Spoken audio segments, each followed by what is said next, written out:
नमस्कार, मैं हूं सानिया और आप देख रहे हैं डेन न्यूज। खबरों की शुरुआत करने से पहले आइए एक नजर डालते हैं उन खबरों पर जो बनी है आज की सुर्खियां।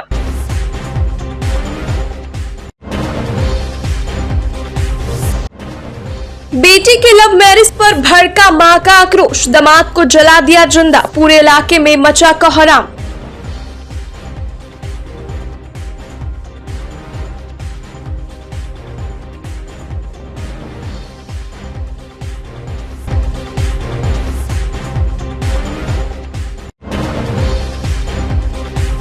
जिले में बढ़ने लगे हैं डेंगू के मरीज, स्वास्थ्य विभाग ने किया इलाज का बेहतर इंतजाम।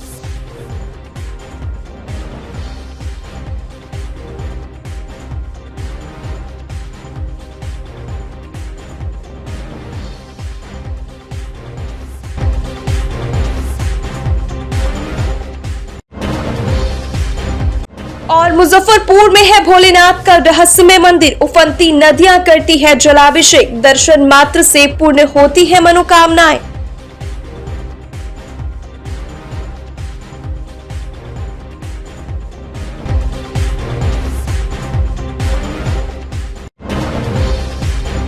तो ये थी आज की सुर्खियां और अब खबरें विस्तार से। बेटी की लव मैरिज से नाराज मां ने शादी के 1 साल बाद अपने ही दामाद को आग के हवाले कर दिया। हालांकि दामाद के चीखने चिल्लाने की आवाज सुनकर आसपास के लोग आ गए, जिससे उसकी जान तो बच गई, फिर भी बुरी तरह से झुलस गया। घटना की जानकारी मिलते ही परिजन भागे भागे उसके ससुराल पहुंचे और हाजीपुर सदर अस्पताल में उसे भर्ती कराया। युवक की स्थिति को देखते हुए उसे पटना रेफर कर दिया गया। जानकारी के मुताबिक पत्नी ने अपने पति के घर जाने के लिए पति को फोन कर सोमवार की रात अपने मायके में बुलाई। बेटी के लव मैरिज से नाराज मां ने अपनी बेटी का सुहाग उजाड़ने के लिए दामाद पर किरासन तेल और पेट्रोल छिड़क कर आग लगा दिया। घायल युवक मुजफ्फरपुर कर्जा थाना क्षेत्र के वसंतपुर गांव निवासी मिस्त्री राम के 23 वर्षीय पुत्र विकास कुमार है। उसने पिछले साल 11 मई को पटेटी बेलसर ओपी क्षेत्र के करनेजी गांव निवासी रामचंद्र राम के 18 वर्षीय पुत्री नेहा कुमारी से लव मैरिज की थी, जिसके बाद पति पत्नी दोनों का जीवन खुशमय था। बेटी गोरी और दामाद काला होने पर सास खफा थी। नेहा 7 माह की गर्भवती थी। इसी का हवाला देकर उसके मायके वालों ने बुला लिया और बेटी को अपने ससुराल नहीं जाने दे रही थी। मां को दामाद पसंद नहीं था। सास ने मिट्टी, तेल और पेट्रोल डालकर आग लगा दिया। युवक ने बताया कि जब पत्नी को बुलाने अपने मां और पिता के साथ गया था तो उसके साथ गाली गलौज कर लौटा दिया गया।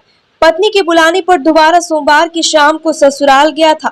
इसी संबंध में पटेटी बेलसर ओपी अध्यक्ष सुनील कुमार ने बताया कि घटना की जानकारी उन्हें प्राप्त नहीं हुई है और न ही किसी ने थाने में आवेदन दिया है।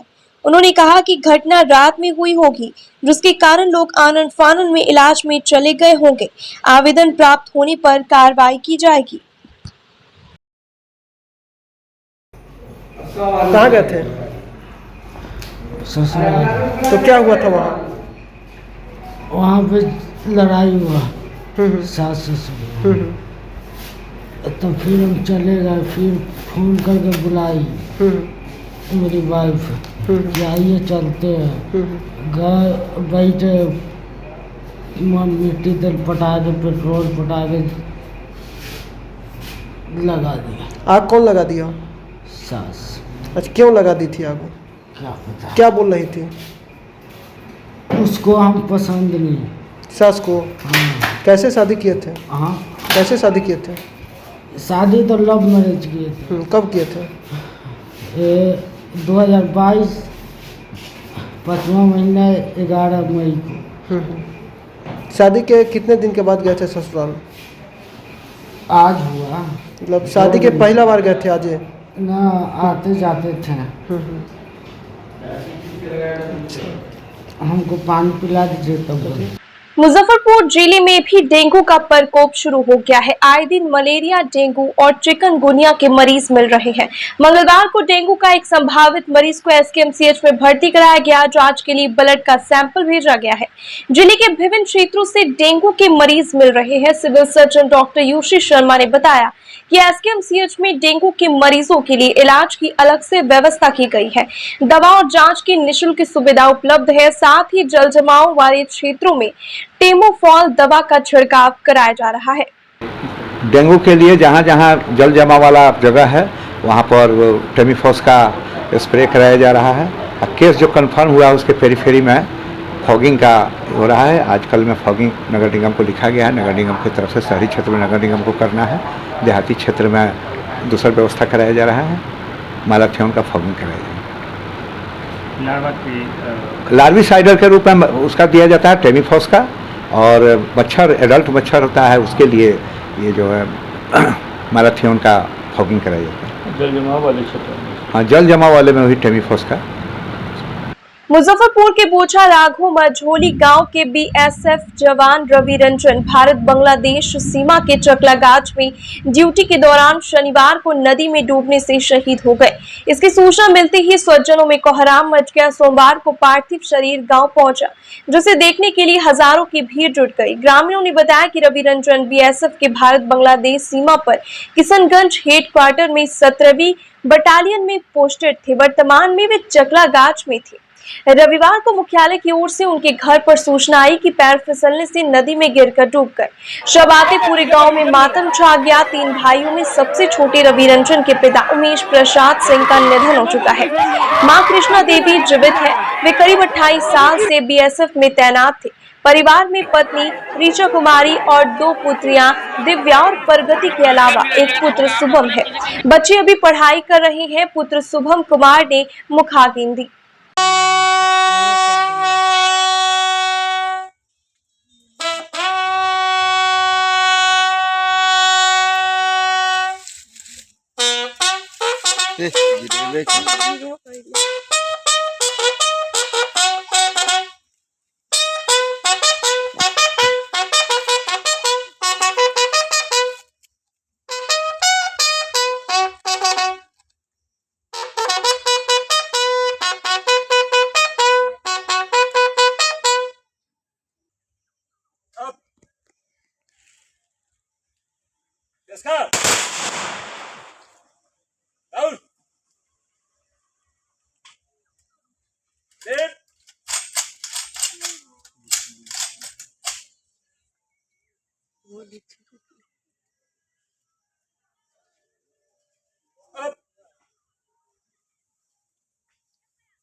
शाम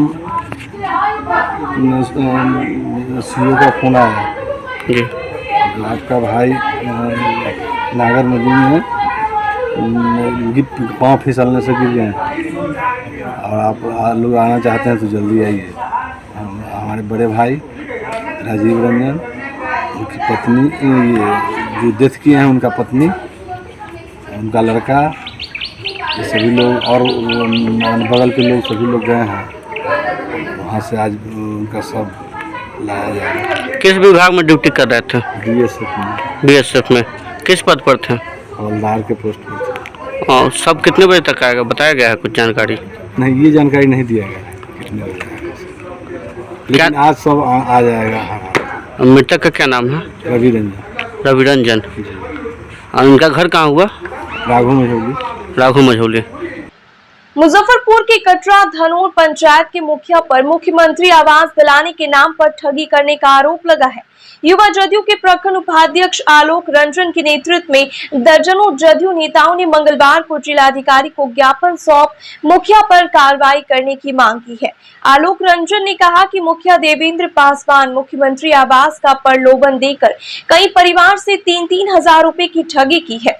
जदयू नेताओं ने कहा कि मुखिया ने जनता से पैसे लेकर सरकार को बदनाम करने का काम कर रहा है।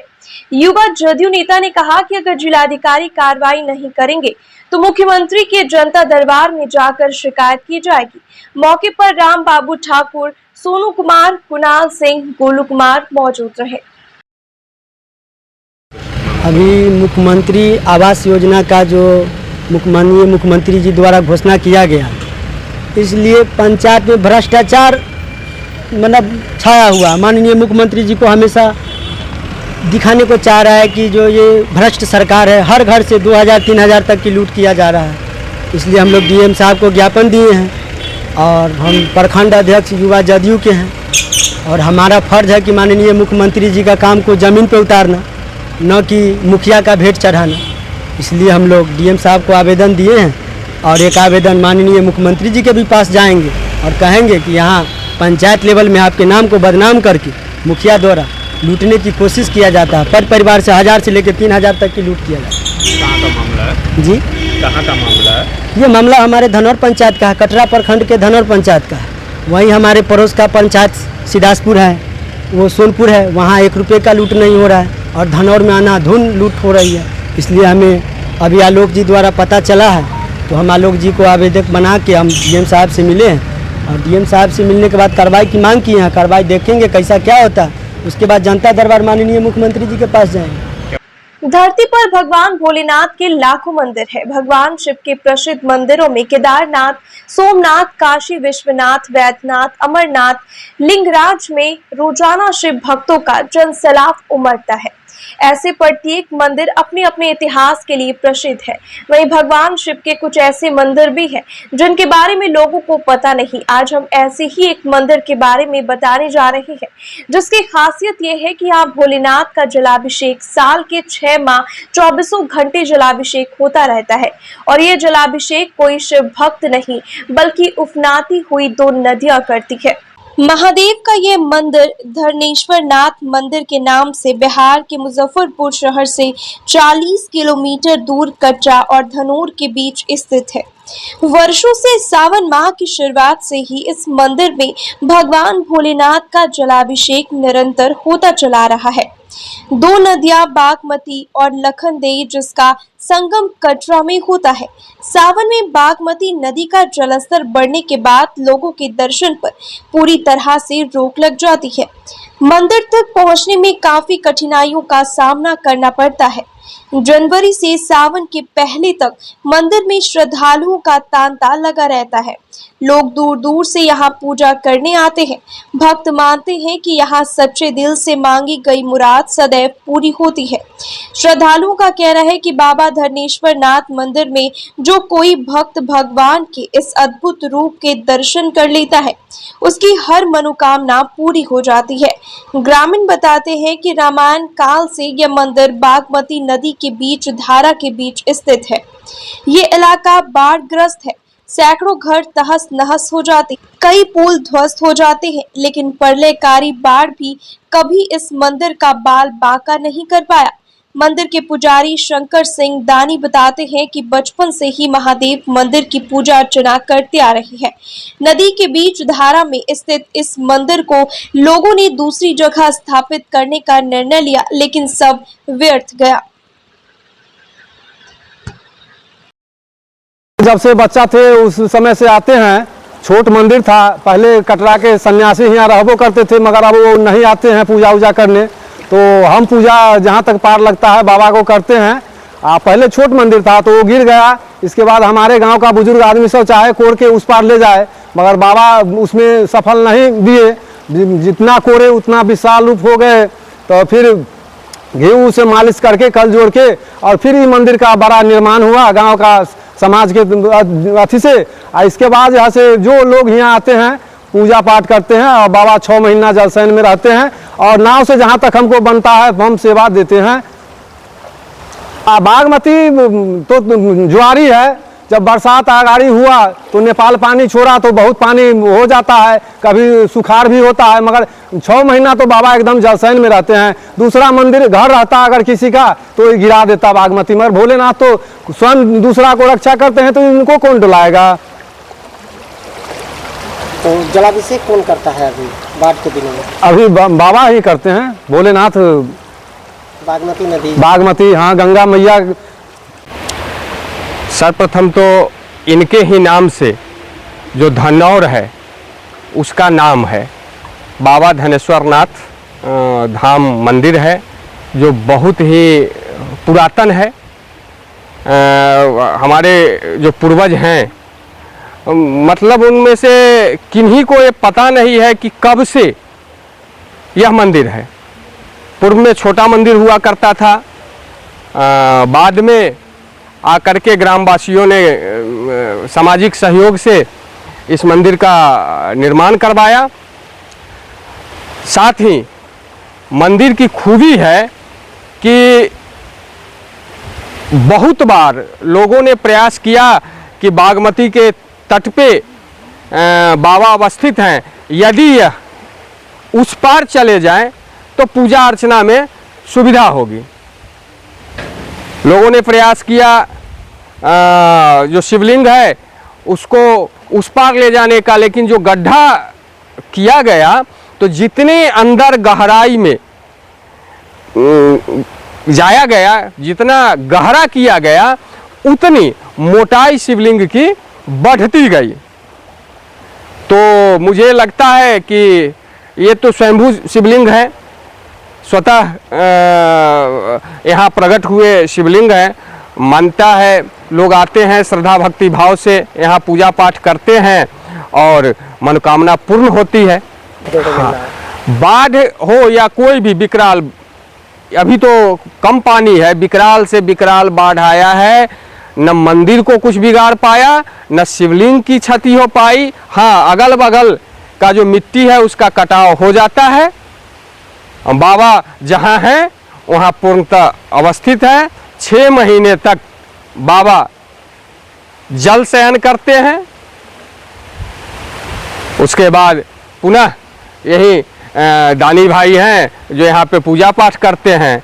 ये लोग यहाँ जो गाद वगैरह भर जाता है, बागमती नदी सावन में लोग जाते हैं भोला बाबा के देवघर दर्शन करने या अन्यत्र जहाँ भी शिवलिंग है, लेकिन यहाँ तो स्वतः माँ गंगा कहिए, माँ बागमती कहिए, जलाभिषेक करती हैं बाबा का।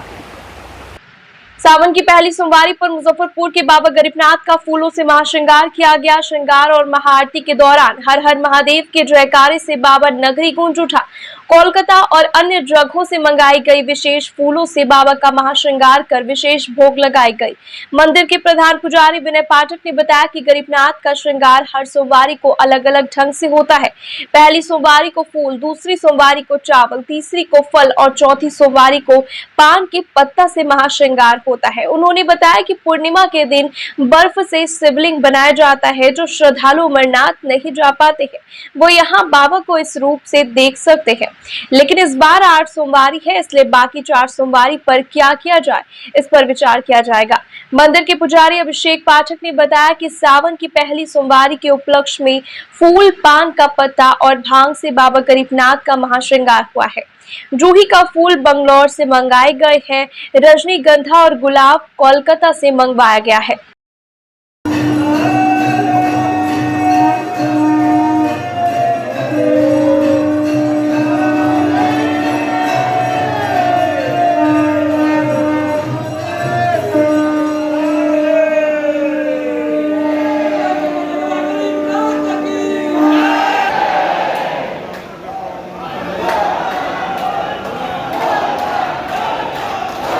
देखिए, बाबा गरीबनाथ के श्रृंगार हर सोमवारी को अलग अलग ढंग से होता है। एक पूरे बिहार में एक प्रचलन बाबा गरीबनाथ के मंदिर से शुरू होता है जो पूरे बिहार में फैलता है।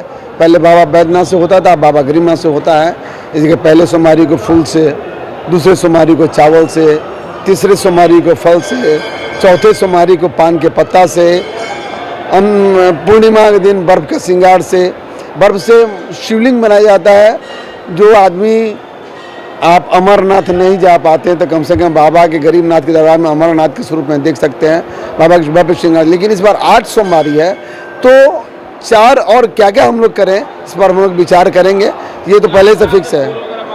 ये कलकत्ता से सारा फूल सब आता है और कलकत्ता से फूल आता है और वही बाबा का श्रृंगार होता है। कुछ स्थानीय फूल भी होते हैं लेकिन मुख्यतः कलकत्ता से आता है। महाश्रृंगार किया गया है। आज पहली सोमवारी है। आज पहली सोमवारी के उपलक्ष्य में हर साल हम लोग फूल का कलकत्ते के फूल से बाबा का श्रृंगार करते आ रहे हैं। जो आज श्रृंगार हुई बाबा की श्रृंगार कलकत्ते से फूल आती है। ये सारे फूल जो भी अभी लगा है। आज की मान्यता है कि सोम मतलब चंद्रमा, चंद्रमा को धारण करने वाले महादेव है ना, तो चंद्रमौली भी उनका नाम है, इसलिए उनका आज विशेष श्रृंगार किया जाता है सोमवार के दिन में। आज सावन के महीने में और ज़्यादा। इस बार 8 सोमवारी है, इसका क्या महत्व? 8 सोमवारी है तो 4 तो पुरुषोत्तम मास में चला जाएगा 2 पहले का 2 लास्ट का, ये 2 सोमवार शुद्ध है। और वो 4 जो बचेगा वो पुरुषोत्तम मास में आएगा। इसको भगवान श्री कृष्ण उसको अपने नाम दिए हैं, पुरुषोत्तम बनाए हैं, इसलिए उसका नाम पुरुषोत्तम मास है। मलमास तो था ही, लेकिन उसको भगवान श्री कृष्ण ने अपना नाम देकर उसको सम्मानित किया। पहली सोमवारी है, किस तरह का श्रृंगार किया गया, क्या है? देखिए, पहली सोमवारी जो शुरू से बाबा गरीबनाथ के दरबार में परंपरा चला आ रहा है, फूल से, पान के पत्ता से और रंग बिरंगे फूल, जो कि कुछ फूल जूही का फूल हम लोग बेंगलोर से मंगवाए हैं, रजनीगंधा गुलाब का फूल कलकत्ता से मंगवा के बंगाली कारीगर द्वारा माला बनवा के, और कम से कम 20 प्रकार का कमल जो हमारे लोकल ही एक भाई हैं वो लेके आए हैं बाबा के दरबार में गोबरसही से। 20 प्रकार का कमल का फूल बहुत ही शोभनीय लग रहा था बाबा का श्रृंगार आज देखने में। फूल से महा श्रृंगार बाबा का किया गया है। उससे पहले दूध, दही, घी, मध, शक्कर से स्नान करा के तब महाश्रृंगार आरती की गई है। मुजफ्फरपुर के बैरिया गोलंबर रघुवंश मार्केट में मंगलवार को मां वैष्णो इंटीरियर डेकोरेटर का उद्घाटन पूर्व मंत्री अच्युत कुमार और मुखिया इंद्रमोहन झा ने संयुक्त रूप से नारियल फोड़ने के बाद फीता काटकर किया। मौके पर उपस्थित प्रोप्राइटर कृष्ण मोहन झा ने बताया कि वे मुजफ्फरपुर में पाली ग्रेनाइटेड सीट के अधिकृत डीलर है। यहाँ इंटीरियर डेकोरेशन के सभी सामान जैसे polygranite sheet, WPC louver, PVC panel, wallpaper, vertical garden, artificial फूल, घास एवं पौधे उपलब्ध है। लोग अपने घरों में पॉलीग्रेनाइट सीट लगाकर कम से कम 25 से 30 वर्षों के लिए विभिन्न प्रकार की समस्याओं से छुटकारा पा सकते हैं। इसको लगाने के बाद लोगों को अपने घर के दीवारों पर पुट्टी कराने की जरूरत नहीं पड़ेगी और ना ही बार बार पेंट कराना होगा। दीवारों में सीलन से भी मुक्ति मिल जाएगी। दीवारों में चट उखड़ने से भी छुटकारा मिलेगा और ना ही कोई वार्षिक मेंटेनेंस खर्च आएगा। इस अवसर पर पंडित धीरज झा, धर्मवीर झा, कर्मवीर झा, सुधांशु शेखर, हिमांशु शेखर सहित काफी संख्या में लोग मौजूद रहे। सबसे पहले आप तमाम चैनल से जुड़े हुए सभी को बहुत बहुत बधाई, मीडिया कर्मी को बहुत बहुत बधाई, बहुत बहुत धन्यवाद, बहुत बहुत साधुवाद। आज बैरिया के रघुवंश मार्केट में हमारे बड़े भाई साहब श्री कृष्ण मोहन झा जी माँ वैष्णो इंटीरियर होम डेकोरेटर के नाम से एक काउंटर का शुभारंभ किया। यह काउंटर अपने आप में मुजफ्फरपुर में पहला काउंटर है जहां प्रयास किया गया है जो नया और पुराना घर बनने के बाद उस घर को कैसे सुसज्जित किया जाए, कम लागत में कैसे सुंदर, आकर्षक, टिकाऊ और बीमारी से सुरक्षित किया जाए, पपड़ी दीमक से कैसे बचाया जाए, मॉइस्चर से कैसे बचाया जाए। उनका ये प्रयास रहा है तो ज़्यादा से ज़्यादा लोगों को कम से कम लागत में उनके घर को सुसज्जित करके लंबे समय तक सुंदर, आकर्षक, टिकाऊ बनाया जाए। हम एक बार आप चैनल के माध्यम से जितने लोग जुड़े हैं या जुड़ेंगे उन सभी लोगों से एक बार हम निवेदन करना चाहेंगे जो एक बार यहाँ पर आकर इस एक एक वस्तु के बारे में विजिट करें, समझें, जानकारी प्राप्त करें, अपने घर में एक बार वर्क कराएं। किसी भी तरह का शिकायत का मौका शायद उनको करने का अवसर प्राप्त नहीं होगा, क्योंकि इससे पहले भी हमारा एक सहयोगी प्रतिष्ठान माँ वैष्णो पूजा भंडार है जो पिछले लगभग 35-40 वर्षों से आध्यात्मिक दृष्टिकोण से आप सभी लोगों का सेवा करता आ रहा है। अब पूजन सामग्री के साथ साथ हमारा यह होम डेकोरेटर काउंटर भी जो है आपकी सेवा में उपस्थित रहेगा।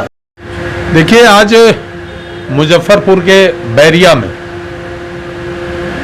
एक प्रतिष्ठान का शुभारंभ हमने किया है।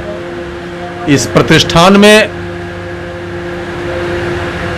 घर को कैसे सुंदर बनाया जाए, कैसे सुसज्जित बनाया जाए, उसके लिए आधुनिक युग में जो भी प्रोडक्शन हो रहे हैं उनका अनोखा आइटम हमारे भाई इंद्रमोहन झा जी के छोटे भाई ने एक दुकान खोला है जिसमें पोलो ग्रेनाइट सहित दीवार को सुशोभित करने के लिए कई तरह का पेपर्स, फूल और कई चीज का उन्होंने इसमें संग्रहण किया है और यहाँ से इसका वितरण होगा। सबसे महत्वपूर्ण है कि इन्होंने आजकल देखा जाता है अक्सर खासकर बरसात के दिनों में कि दीवारों पर सीलन आ जाता है, घर मॉइस्चर से भर जाता है, तरह तरह की कठिनाई बीमारियां पैदा हो जाती है।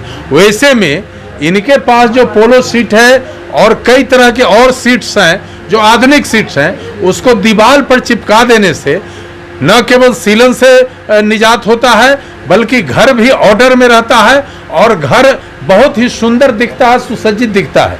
तो एक बड़ा संस्थान इन्होंने लाया है मुजफ्फरपुर में। हम शुभकामना अपनी ओर से व्यक्त करते हैं और हम इधर जो भी मुजफ्फरपुर के वासी हैं हम उनसे आग्रह करते हैं कि निश्चित रूप से इस संस्थान में आकर आप अपने घर को सुंदर बनाने के लिए सामान लें। हम समझते हैं कि जिस उद्देश्य और जिस भावना से झा जी ने ये शुरू किया है, निश्चित रूप से मुजफ्फरपुर वासियों के लिए एक बड़ा सुनहला अवसर है। हम ये माँ वैष्णो इंटीरियर डेकोरेटर के प्रोप्राइटर कृष्ण मोहन झा, हम आप सबों को नमस्कार करते हैं। हमारा जो यह प्रोडक्ट है पॉलीग्रेनाइट सीट, यह काफ़ी हार्ड है, इसका थिकनेस 3 mm है, इसका लाइफ 20 से 25 वर्ष है। दीवार पे लगाने के बाद 25 साल तक इसमें पेंट नहीं कराना है, पुट्टी नहीं कराना है, घर में सीलन नहीं आएगा, पपड़ी नहीं आएगा, जो दीवारों से चट उखड़ता है वह नहीं आएगा, इससे कीड़ा मकोड़ा बाहर नहीं आएगा। इसके साथ साथ हमने अपने प्रतिष्ठान में ये पीवीसी पैनल, लोअर, वॉलपेपर्स, घर को सजाने के लिए आर्टिफिशियल घास, फूल, पौधे, सब का संग्रहण हमने किया है। हमने यह प्रयास किया है कि एक छत के नीचे अपने घर को सजाने के लिए, सुसज्जित करने के लिए सभी सामान यहाँ उपलब्ध हो जाए। और ये पॉलीग्रेनाइट बिजनेस बेंच कंपनी की है, जिसके हम मुजफ्फरपुर के ऑथराइज डीलर हैं। और यही है मेरा बैरिया में रघुवंश मार्केट, बैरिया गोलंबर से जब बस स्टैंड की तरफ चलते हैं तो 10 कदम आगे जाने के बाद बाएं हाथ में रघुवंश मार्केट है। इसी मार्केट के अंदर माँ वैष्णो इंटीरियर डेकोरेटर करके यह दुकान। ग्राहकों को विशेष सुविधा में सबसे पहले तो हम ऑथराइज डीलर हैं, इसलिए रेट भाव सही मिलेगा। हमारे यहाँ से सीट लें, इसका जो भी मटेरियल है हम उपलब्ध कराएंगे। साथ साथ हम इसको लगाने के लिए, घर को सुसज्जित करने के लिए मिस्त्री मैकेनिक भी हम देंगे, जो वहाँ जाएंगे करेंगे। 10 साल पॉलीग्रेनाइट जो मेरा सीट है, इस पर हम 10 साल की गारंटी देंगे ग्राहक को। जो इस बीच में अगर यह दीवार छोड़ देता है, इसका कलर चला जाता है, तो हम दूसरा लगा करके।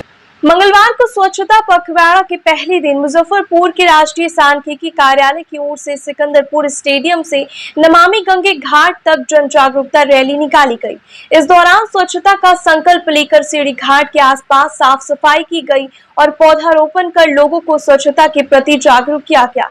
डायरेक्टर राजीव प्रियदर्शी ने कहा कि नदियों को स्वच्छ रखने के लिए जन जागरूकता रैली निकाली गई है, जिसमें वरिष्ठ सांख्यिकी अधिकारी, कनिष्ठ सांख्यिकी अधिकारी, सर्वे सुपरवाइजर, सर्वे परगणक एवं कार्यालय के समस्त कर्मचारी शामिल हुए।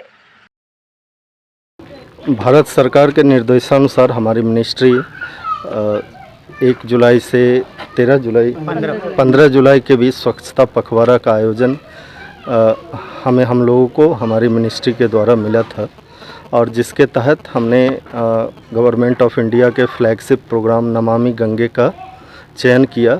और हम लोगों ने इस साल का थीम रखा नदियों की साफ़ सफाई, और नदियों का महत्व हमारे जीवन में जो है, और नदियों का महत्व सर्वविदित है। और जैसा कि सब जगह भी बोला जा रहा है कि अगला विश्व युद्ध पानी के लिए होगा, और सबसे धनी नेशन वही होगा जिसके पास नदियां हैं, पानी है, स्वच्छ जल है। तो हमारी और सबकी जिम्मेदारी बनती है कि हम अपने नदियों को साफ़ सुथरा करें। इस बीच हम लोग को जो निर्देश प्राप्त हुआ था उसके अनुसार 11 जुलाई यानी कि आज हम लोगों को एक सफाई अभियान करने थे, हर दिन के बेसिस के अलावा आज कुछ बड़ा सा करना था। तो हमारे कार्यालय के सभी लोग ने इस घाट का चयन किया, जिसका नमामि गंगे के तहत पुनरुद्धार किया गया है। इस घाट पर आके हम लोगों ने सफाइयाँ की और घाट को डेकोरेट करने की कोशिश की। यहाँ पार्षद साहब भी आए थे। अगल बगल के लोगों में जागरूकता फैलाने के लिए हमने एक रैली का भी आयोजन किया। हम लोग अगल बगल के लोगों से मिलेंगे और उन्हें बताएंगे कि इसकी साफ़ सफाई, क्योंकि ऐसे निर्माण हमेशा होते नहीं और अगर एक बार निर्माण हो गया तो हमें इसे बचा कर रखना है। दुनिया के जितने भी विकसित देश हैं वहाँ पर पब्लिक प्लेस का बहुत महत्व है। UN का जो SDG गोल है उसमें पब्लिक प्लेस का महत्व है और हम लोग डाटा भी कलेक्ट करते हैं कि साफ़ सुथरा पब्लिक प्लेस है या नहीं है। इससे क्या होता है, समाज के लोग एक दूसरे से मिलते हैं और भाईचारा भी बढ़ती है। अतः हमारा सब लोगों से आग्रह है कि हम अपने पब्लिक प्लेस, जैसे ये घाट है नमामि गंगे के तहत जो बना है, इसको सुंदर बनाए रखें, स्वच्छ बनाए रखें और ये हम लोगों की सामूहिक जिम्मेदारी है। मुजफ्फरपुर के करहोली शहरी प्राथमिक स्वास्थ्य केंद्र की ओर से मंगलवार को पखवाड़ा परिवार नियोजन एवं विश्व जनसंख्या दिवस कार्यक्रम के तहत स्वास्थ्य मेला का आयोजन किया गया, जिसमें परिवार नियोजन और बढ़ती जनसंख्या कैसे कम किए जाए इसकी जानकारी आशा के माध्यम से जन जन तक पहुंचाने का काम किया गया। इस कार्यक्रम का उद्घाटन चिकित्सा पदाधिकारी डॉक्टर निशांत कुमार एवं PSI इंडिया मूज के मैनेजर मनीष कुमार ने फीता काट कर किया। स्वास्थ्य केंद्र के कर्मचारी दीपक कुमार, मेनका कुमारी, सोनी कुमारी, ज्योति कुमारी, दीपा कुमारी, भावना कुमारी, गौरव कुमार, आवेद, कुंदन कुमार ने कार्यक्रम में महत्वपूर्ण भूमिका निभाई। आज विश्व जनसंख्या स्थिरीकरण पखवाड़ा का इनॉग्रेशन किया गया है। जिला में माननीय DM सर की अध्यक्षता में हुआ और आज हम लोग UPSC कन्हौली में हैं। आज डॉक्टर साहब के द्वारा किया गया है, जिसमें DCM इंचार्ज राजकिरण जी, PSI की टीम और यहाँ जितने स्टाफ हैं सभी लोग पूरे लगन से काम कर रहे हैं। और आज जितनी भी आशाओं के द्वारा लाभार्थी को लाया गया है टेम्पोररी मेथड के लिए, उनको यहाँ पे सारी सुविधा दी जा रही है। और परमानेंट मेथड के लिए इनको बताया गया है, जैसे पहले भी, कि सदर अस्पताल में इन लोग प्री रजिस्ट्रेशन कराएंगे और वहाँ पे जो भी क्लाइंट जाएगा उनको वहाँ पे सुविधा दी जाएगी। परिवार नियोजन से संबंधित अस्थायी और अस्थायी संसाधनों को जन जन तक पहुंचाने के लिए स्वास्थ्य विभाग की ओर से लगातार कार्यक्रम चलाए जा रहे हैं। दंपति संपर्क सप्ताह के बाद सोमवार से परिवार नियोजन सेवा पखवाड़ा के तहत सदर अस्पताल परिसर में परिवार नियोजन मेला का आयोजन किया गया। मेले का उद्घाटन DM प्रणव कुमार और CS डॉक्टर योशी शर्मा ने संयुक्त रूप से किया। 11 से 31 जुलाई तक आयोजित इस अभियान में संपर्क सप्ताह के दौरान विभिन्न संसाधनों को अपनाने की इच्छा जाहिर करने वाले दंपतियों को संसाधन उपलब्ध कराने के साथ साथ आम लोगों को भी जागरूक किया जाएगा। इसके लिए सभी प्रखंडों के लिए सारथी रथ को रवाना किया गया है। DM प्रणव कुमार ने कहा कि वर्तमान समय में बढ़ रही जनसंख्या देश और समाज के विकास में सबसे बड़ी बाधा है। इसके लिए आम लोगों को जागरूक होना होगा। लोगों को उनकी इच्छा अनुसार अस्थायी और अस्थायी संसाधनों को भी उपलब्ध कराया जा रहा है। जागरूकता को लेकर साइकिल रैली निकाली गई। ANM की ओर से भी रैली निकाली गई। नियंत्रण को लेकर के आज अभियान की शुरुआत की गई है और पूरे एक पखवाड़े तक ये इस अभियान में ज़्यादा से ज़्यादा उपलब्धि करने का लक्ष्य है। लेकिन इसके अतिरिक्त भी हम लोगों ने तय किया कि कोई ये 15 दिन का, 1 महीने का अभियान नहीं, बल्कि ये लगातार चलाया जाने वाला अभियान है, जिसमें एक एक व्यक्ति को जानकारी मिलनी चाहिए जनसंख्या नियंत्रण के फ़ायदे, परिवार नियोजन के फ़ायदे। बिकॉज आप देखते हैं कि यदि कम उम्र में महिलाएं बच्चा को जन्म देती हैं और उसके बाद यदि 2 से ज़्यादा बच्चे होते हैं तो उनके स्वास्थ्य पर भी प्रतिकूल प्रभाव पड़ता है। तो इसको लेकर के हम लोगों ने ठाना है कि ये जो अभियान शुरू किया है लगातार चलता रहेगा और जनसंख्या नियंत्रण और जो हम लोगों को बेहतर अपनी स्थिति बनानी है, तो उस हिसाब से बिहार को लक्ष्य ज़्यादा अचीव करना है, उस हिसाब से हम लोग काम कर रहे हैं और गांव-गांव तक इसका प्रचार प्रसार कराया जा रहा है और काफ़ी बड़ी संख्या में परिवार नियोजन के माध्यमों को लोगों तक पहुंचाया जा रहा है। ग्रामीण क्षेत्र में विशेष रूप से जी, ग्रामीण क्षेत्र में भी हम लोगों ने निर्णय लिया कि प्रत्येक महीने के 21 तारीख को विशेष रूप से महिलाओं को और उससे संबंधित जो लोग हैं, जो एलिजिबल कपल्स हैं, उन लोगों को बुला करके परिवार नियोजन के विभिन्न वैकल्पिक उपायों के बारे में उनको जानकारी दी जाएगी और उन्हें उत्साहित और प्रेरित किया जाएगा कि परिवार नियोजन के विभिन्न विकल्पों को अपनाएं, ताकि परिवार एक निर्धारित संख्या में उनकी रहे। और ये काफ़ी समाज के लिए भी काफ़ी आवश्यक है और इसको लेकर के लगातार सरकार के द्वारा। आज की खबरों में बस इतना ही। कल फिर मिलेंगे कुछ नई खबरों के साथ। तब तक के लिए डे न्यूज़ परिवार को दीजिए इजाजत। नमस्कार।